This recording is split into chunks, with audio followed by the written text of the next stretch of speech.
ಭಾರ್ಗವ ಬೈರಿನ ಹೊಡೆಯಕ್ಕೆ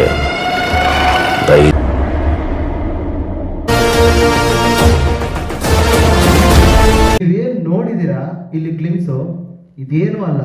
ನನ್ನ ಥಿಂಕಿಂಗು ನನ್ನ ಕನ್ಸೆ ಬೇರೆ ಇದೆ. ಯಾಕೆ ಇದನ್ನ ರೀಚ್ ಮಾಡಲೇಬೇಕು. ಇಂಥ ನಿರ್ದೇಶಕನಿಗೆ ಅವಕಾಶ ಕೊಡಬೇಕು ಸರ್. ಅವ್ರ ಬಗ್ಗೆ ನಾನು ಕುತ್ಕೊಂಡು ಮಾತಾಡೋದಲ್ಲ ಸರ್, ನೀವು ಬೇಜಾರು ಮಾಡ್ಕೊಂಡ್ರು ಚಿಂತೆ ಇಲ್ಲ.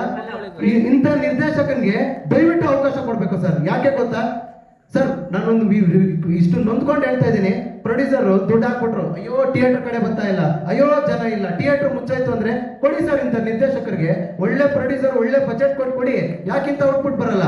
ಪ್ರತಿಯೊಬ್ಬರಿಗೂ ಹೇಳೋದಷ್ಟೇ ಸರ್, ನಿರ್ದೇಶಕ ಗೆದ್ರೆ ಕಲಾವಿದ್ರು ಸರ್. ನಾನು ಪ್ರತಿಯೊಬ್ಬರಿಗೂ ಚಿರಋಣಿ ಏನಾಗುತ್ತೋ ಮಾಡಿ ಬ್ರದರ್ ಅನ್ಬಿಟ್ಟು ನಮ್ಮ ಭೀಷ್ಮ ಬ್ರದರ್ ಆಗಿರ್ಬೋದು, ಆಮೇಲೆ ಉಗ್ರಂ ರವಿಯವ್ರು ಆಗಿರ್ಬೋದು. ಉಗ್ರಂ ರವಿಯವ್ರದ್ದು ಕ್ಯಾರೆಕ್ಟರ್ ನಾನು ಇವಾಗಲೇ ರಿವೀಲ್ ಮಾಡಲ್ಲ, ಹೇಳೋದು ಇಲ್ಲ, ತುಂಬಾ ದೊಡ್ಡ ಸರ್ಪ್ರೈಸ್ ಇದೆ ಸಿನಿಮಾದಲ್ಲಿ.